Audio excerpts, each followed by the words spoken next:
Hi everyone. ఈరోజు మన first topic bill of exchange types. అందులో time limit and demand bill, commercial and adjustment bills, domestic and foreign bills ఇవి ఉన్నాయి. అయితే ఇందులో ఫస్ట్ది time limit and demand bill.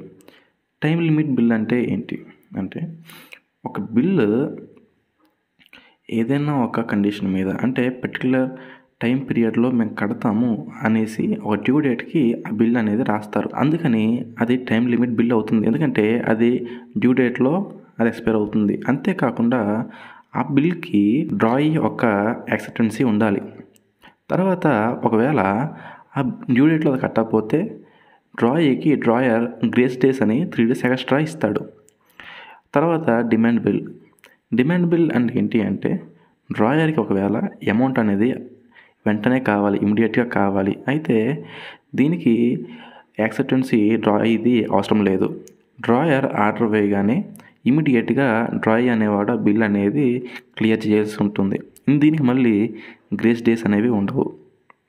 తర్వాత commercial and adjustment bills. Commercial bill అంటే సింపుల్గా మనకు తెలిసిందే, ఏదైనా కొనుగోలు మీద లేదా అమ్మకాల మీద మనం ఒక బిల్ చేసి ఆ ట్రాన్సాక్షన్ క్లియర్ చేసినట్లయితే అది కమర్షియల్ బిల్ అవుతుంది. అదే ఒక బిల్ అనేది ఫైనాన్షియల్గా గాను లేదా ఫండ్ రేజింగ్ కానీ ఇలా అడ్జస్ట్మెంట్స్ ఏమైనా చేయడం కోసం ఒక బిల్ రాస్తే అది అడ్జస్ట్మెంట్ బిల్ అవుతుంది. మీకు అర్థమైంది అనుకుంటాను. అది ఎలా అంటే ఒక బిల్లు ఎటువంటి అమ్మకాలు కొనుగోలు లేకుండా కేవలం ఈ డ్రాయి లేదా ఏదైనా 2 partiesకి యూజ్ అవ్వడం కోసం ఒక బిల్లును రాసుకుంటే అది అడ్జస్ట్మెంట్ బిల్ అవుతుంది. దానికి ఉదాహరణగా ఏ అండ్ బి ఉన్నారనుకుందాం. అయితే ఏ అనేవాడు బికి బిల్ రాస్తున్నాడు. నాకు బి ఇంత చెల్లించాలి అని ఒక బిల్ రాస్తాడు. అయితే ఆ బిల్ యాక్సెప్ట్ చేస్తూ బి సైన్ చేస్తాడు. తర్వాత ఆ బిల్ని బ్యాంక్కి పట్టుకెళ్ళి బ్యాంక్లో డిస్కౌంట్ పోగా రిమైనింగ్ అమౌంట్ని తీసుకొని ఏ అనేవాడు ఆ అమౌంట్ని ఫండ్ రైజింగ్ గాను లేదా ఏదైనా ఫైనాన్షియల్ అడ్జస్ట్మెంట్కి కానీ వాడుకుంటాడు. లేదా ఏ అండ్ బి ఆ అమౌంట్ని పంచుకుంటారు.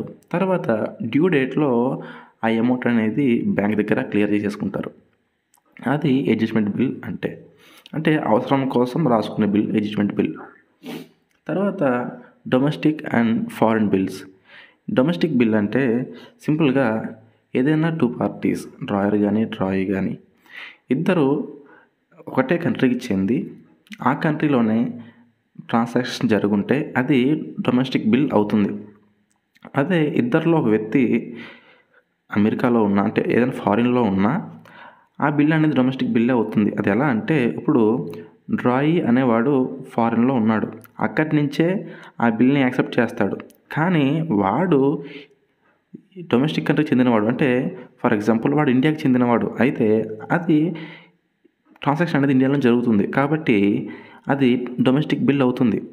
ఒకవేళ ఫారిన్ బిల్ ఎలా అంటే అవతల వ్యక్తి అంటే డ్రాయర్ కానీ ఇద్దరిలో ఎవరో ఒకరు ఖచ్చితంగా ఫారిన్ వ్యక్తి అయి ఉండాలి. అంటే వేరే దేశస్తుడు అయి ఉండాలి. ఒకవేళ డ్రాయ్ అనేవాడు వేరే దేశస్తుడైతే ఆ దేశం నుంచి వాడు బిల్ యాక్సెప్ట్ చేస్తాడు కాబట్టి అది ఫారిన్ బిల్ అవుతుంది. అండ్ అంతేకాకుండా ఈ బిల్ ఎవరైతే రాస్తారో ఈ ప్రిపేర్ చేసిన వ్యక్తి అంటే డ్రాయర్ ఏం చేస్తాడంటే 3 setsగా బిల్ని రాస్తాడు. రాసి 3 setsని 3 పోస్టుల్లో వేర్వేరు పోస్టుల్లో వేసి పంపిస్తాడు. ఎందుకంటే ఏ పోస్ట్ ముందు వెళ్తే ఆ పోస్ట్లో అక్కడ డ్రాయ్ అనేవాడు సంతకం చేస్తాడు. అండ్ 3 వెళ్తున్నాయి కదా అని చెప్పి 3 వాడు సంతకం చేయడు. ఇది జస్ట్ సేఫ్టీ మేనర్ మాత్రమే. ఓకే, మన నెక్స్ట్ టాపిక్ వచ్చి difference between promissory note and bill of exchange. Okay, bill of exchange గురించి మనకు తెలుసు, ఇది వరకు మనం మాట్లాడుకున్నాం. అయితే ప్రామిసరీ నోట్ అంటే ఏంటి అంటే according to the section 4 of the Indian promissory note act 1881, promissory note అంటే ఏంటి అంటే ఇది ఒక written instrument just like bill of exchange. కానీ దీనికి ఎటువంటి కండిషన్స్ ఏమీ ఉండవు. కాకపోతే ఇది ఒక ప్రామిస్ అనమాట. నేను ఖచ్చితంగా పలానా డేట్‌న పే చేస్తాను అని ప్రామిస్ చేస్తూ ఈ ప్రామిసరీ నోట్‌ని రాయడం జరుగుతుంది. దీన్ని బ్రేక్ చేయడానికి ఉండదు. ఓకే. అండ్ ఏంటంటే ఈ ఈ ప్రామిసరీ నోట్‌లో మళ్ళీ 3 పార్టీస్ అనేవి ఇన్వాల్వ్ అవ్వవు. ఇందులో జస్ట్ 2 పార్టీస్ ఇన్వాల్వ్ అవుతాయి. ఒకటి డ్రాయీ అండ్ పేయీ. ఇందులో డ్రాయర్ అనేవాడు ఉండడు. ఎందుకంటే ఇందులో ప్రామిసరీ నోట్‌లో డ్రాయీ అనేవాడే ఈ బిల్‌ని ఈ ప్రామిసరీ నోట్‌ని తయారు చేస్తాడు. డ్రాయీనే సంతకం చేసి ఆ ప్రామిసరీ నోట్‌ని పేయీకి ఇస్తాడు. అది ప్రామిసరీ నోట్ అంటే సింపుల్‌గా. ఓకే. అండ్ నెక్స్ట్ వచ్చేసేసి డిఫరెన్సెస్ ఏంటి? ఈ ప్రామిసరీ నోట్‌కి అండ్ బిల్ ఆఫ్ ఎక్స్చేంజ్‌కి డిఫరెన్సెస్ ఏంటి అంటే ఫస్ట్ దీని నేచర్. ఈ బిల్ ఆఫ్ ఎక్స్చేంజ్ నేచర్ ఏంటి? ఇది నువ్వు పే చేయాలి అని ఆర్డర్ ఇస్తుంది. అండ్ ప్రామిసరీ నోట్ నేనే పే చేస్తాను అని ప్రామిస్ చేస్తాను. అండ్ ఇందులో పార్టీస్ ఏమి ఇన్వాల్వ్ అవుతాయంటే బిల్ ఆఫ్ ఎక్స్చేంజ్‌లో 3 పార్టీస్ ఉంటాయి. Drawer, drawee and payee. కానీ ప్రామిసరీ నోట్‌లో 3 పార్టీస్ ఉండవు. కేవలం 2 పార్టీసే ఉంటాయి. ఒకటి మేకర్ అంటే డ్రాయీ అండ్ ఇంకొకరు పేయీ. అండ్ థర్డ్ వచ్చేసి డ్రాయర్ అండ్ మేకర్. డ్రాయర్ ఎవరు, మేకర్ ఎవరు అంటే ఇది బిల్ ఆఫ్ ఎక్స్చేంజ్‌లోను, ప్రామిసరీ నోట్‌లోను. ఫస్ట్ బిల్ ఆఫ్ ఎక్స్చేంజ్‌లో క్రెడిటర్ అంటే ఎవడైతే వస్తువులు అమ్ముతున్నాడో వాడు ఇక్కడ డ్రాయర్ అవుతాడు. వాడు వస్తువులు అమ్మి బిల్ రాసి డ్రాయర్‌కి ఇస్తాడు. కాబట్టి ఇక్కడ డ్రాయర్ ఉంటాడు. కానీ ప్రామిసరీ నోట్‌లో డ్రాయర్ అనేవాడు ఉండడు. ఎందుకంటే ఎవరైతే అమౌంట్ పే చేస్తారో అంటే ఎవరైతే అక్కడ డెబిటర్‌గా ఉంటాడో వాడు ఆ బిల్ తయారు చేసి క్రెడిటర్‌కి ఆ బిల్ అనేది పాస్ చేయడం జరుగుతుంది. And acceptancy.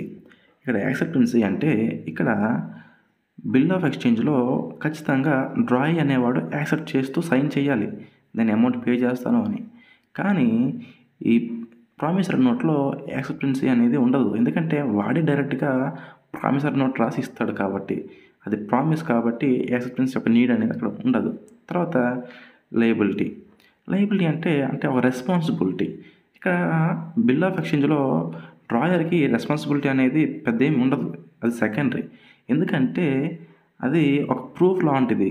వాడి దగ్గర ఆ ప్రూఫ్ ఉన్నంత వరకు వాడి అమౌంట్‌ని ఎలాగైనా కలెక్ట్ చేసుకుంటాడు.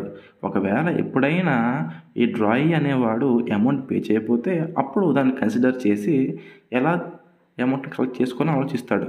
కానీ ఈ ప్రామిసరీ నోట్‌లో అలా ఉండదు. ఎందుకంటే ప్రామిసరీ నోట్‌లో లయబిలిటీ అంటే ఆ రెస్పాన్సిబిలిటీ అనేది ప్రైమరీ. అది అబ్సల్యూట్‌గా ఉండాలి. ఎందుకంటే నేను కడతానని చెప్పి వాగ్దానం చేస్తూ రాస్తాం కాబట్టి ఖచ్చితంగా మనకు ఆ రెస్పాన్సిబిలిటీ ఉండాలి. అండ్ కట్టి తీరాలి కాబట్టి అక్కడ ఈ లయబిలిటీ అనేది ఇంపార్టెంట్. తర్వాత యూజ్ ఇన్ ట్రేడ్.